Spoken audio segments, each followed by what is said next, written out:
Look at this house on Big Bend Road in Waukesha, Wisconsin. A quiet subdivision, a birthday sleepover, 3 girls, all 12 years old, who had grown up together. Payton Leutner, Morgan Geyser, Anissa Weier. Morgan had just turned 12 that week, and this party was for her. Cake, a movie, girls staying up too late talking in the dark of a bedroom. Nothing about that Friday night gave anyone in that house a reason to think the next morning would end with paramedics, a bike path, and a search for 2 missing children. By sunrise, Payton Leutner was on the ground in a nearby park. Morgan and Anissa were walking away from her, believing she would not survive. Within hours, both girls were in the back of a patrol car headed for the police station, where they sat across from adult detectives and explained, in their own words, exactly why they had done it. To understand how a sleepover turned into an attempted murder, you have to understand what these 2 girls believed was watching them from the woods. Slender Man was never real. He was an invention built entirely out of internet fan fiction that had spread across forums and image boards in the years before this attack. No face, unnaturally tall, a figure said to stalk children from tree lines and doorways, appearing in photographs edited to place him at the edges of playgrounds and empty parking lots. Anissa described him to detectives as somewhere between 6 and 14 feet tall, with tendrils that could stretch out from his back to strangle a person. I actually thought that he was real, because I saw him. We were talking on the bus. I look out the window and I see this supposed snake standing like this, with tendrils, looks exactly like a tree. They're gone like that. Morgan called him a tall, faceless man who preys on children, who watches constantly, who is everywhere, even though she had never once seen him herself. This was not a passing interest picked up the week of the attack. Investigators pulled drawings of Slender Man out of Morgan's bedroom, sketches that showed the same invented figure repeated across pages, along with dolls that had been mutilated, their limbs removed and reattached in ways that matched nothing a typical 12-year-old does with a toy. Together, this became evidence that the fixation had been building for months, not something that started that weekend and burned out by morning. Morgan later told detectives the plan began in December of 2013, 5 months before the attack actually happened. The 2 girls believed that if they killed someone in his name, Slender Man would accept them as his proxies and allow them to live with him in a mansion they were convinced was hidden somewhere inside the Chequamegon-Nicolet National Forest in northern Wisconsin. Morgan said, "We have to kill Bella." And then they were going to walk to the Nicolet Forest to try to find Slender Man. Morgan found out that Slender has this big mansion in the middle of the Nicolet National Park. A real forest that the girls had apparently researched enough to settle on as a destination. Morgan brought the idea to Anissa directly. According to Anissa's own account of the conversation, "Hey Anissa, we should be proxies." Anissa's response was immediate curiosity rather than hesitation. How would we do that? From that point, the 2 spent the following months building toward an answer, refining who the target should be and how the attack itself would happen. Anissa wanted proof. She said so plainly to the detective interviewing her. There were skeptics online who insisted Slender Man did not exist, and carrying out a killing in his name would settle that argument for her personally, in a way no amount of reading forum posts ever could. She described the plan the 2 of them built using the language of a hunt rather than anything resembling a conversation between 2 friends choosing a third to harm. She and Morgan would move like lionesses chasing down a zebra. Anissa would tackle Payton to the ground. Morgan would do the stabbing. For Morgan, the motive ran differently, at least in how she explained it on tape. She framed the killing as an obligation rather than a want. It was necessary, she told the detective, not something either girl was excited about doing, but something that had to happen regardless of how either of them felt about Payton personally. What were you trying to do with her when you stabbed her? Kill her. I might as well just say it. We were trying to kill her. So why did you pick Payton? I didn't pick her. Who picked her? Whoever Anissa was talking about. She made it seem necessary. Anissa gave police a harder edge to that same idea, saying Morgan had convinced her that failing to go through with the plan would cost her entire family their lives within 3 seconds. a threat specific enough in its timing that Anissa repeated the exact number to police without hesitation. On the morning of May 31, 2014, the three girls left Morgan's house together. Payton had no reason to expect anything unusual. She had spent the night with her two closest friends and was walking with them the next morning, the same as any other visit, the same as dozens of mornings before it. In the woods near a bike path, Anissa and Morgan carried out what they had spent 5 months planning.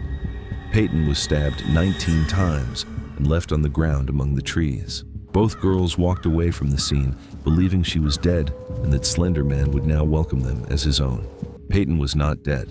She crawled to the bike path on her own strength, bleeding from wounds to her torso, arms, and legs, where a passing cyclist spotted her and called for help. She was rushed to the hospital with injuries doctors considered life-threatening, and after emergency surgery, she survived. Police found Morgan and Anissa the same day, walking along a road not far from the park. Both were brought in separately and interviewed on tape only hours after their arrest, still in the same clothes from the night before. And it is that footage, more than anything recovered from the woods or from Morgan's bedroom, that would later define how the public understood this case. Watch the tapes and the strangeness sits right on the surface. These are two 12-year-olds being interviewed in rooms built for adult suspects, answering questions from detectives twice their age about a plan they had carried out with more patience and more secrecy than most adults manage for anything. Morgan tells the officer she did not want to do it. She says she was afraid of what would happen if she refused, that she did not want to find out what refusing would cost her. In the same interview, she calls Payton her only real friend for a long time.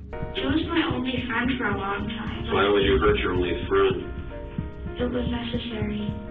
Someone she had known since 4th grade, someone she trusted enough to invite to her own birthday. A best friend and a stabbing sit inside the same 12 minutes of tape coming out of the same 12-year-old mouth, one sentence after another, with no apparent contradiction in Morgan's own mind. Anissa's tape carries a version of the same gap. She describes Slender Man's height, his skin, the way he can extend his limbs, with the flat precision of someone reciting facts she has memorized rather than a story she made up on the spot. I look out the window and I see this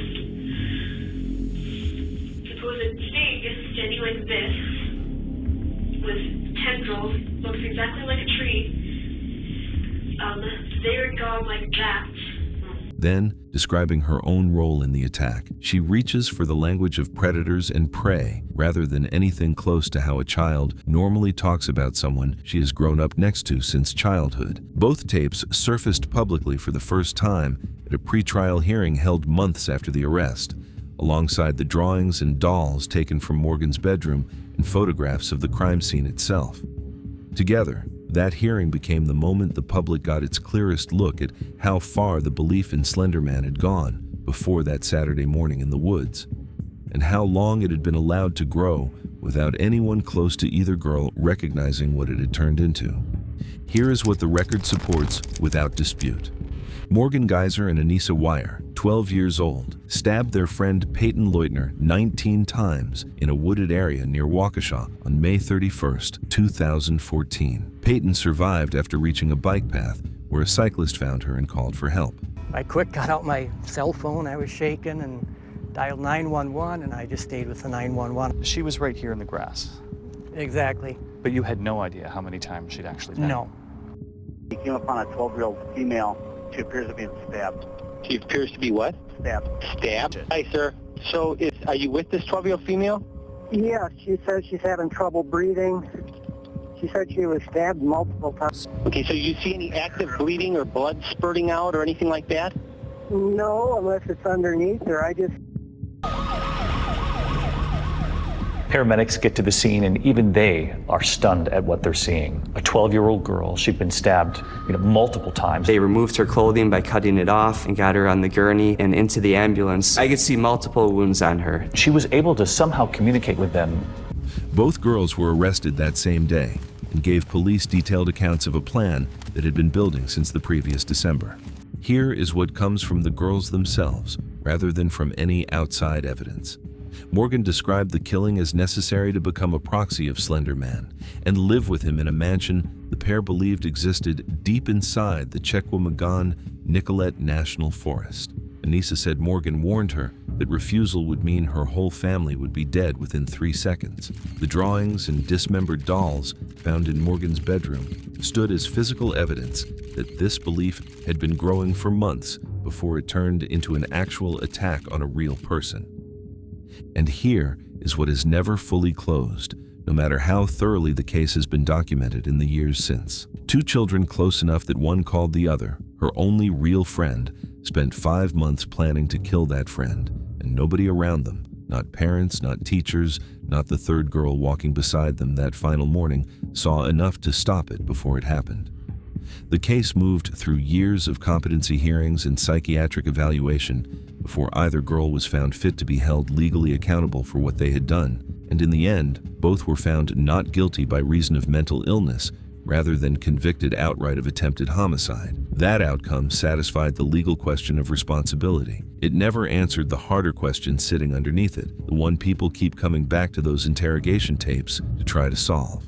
How does a story invented on the internet become a plan specific enough to hold for 5 months, precise enough to name a location, a role for each girl, a threat, a mansion, a reason that made sense to both of them, without ever surfacing anywhere an adult could catch it in time? Morgan says she was afraid. Anissa says she wanted proof. Neither sentence explains the distance between a story shared online and a knife in real woods. Nothing in the years since, not the evaluations, not the hearings, not the eventual rulings, has closed that distance the way the official record suggests it should.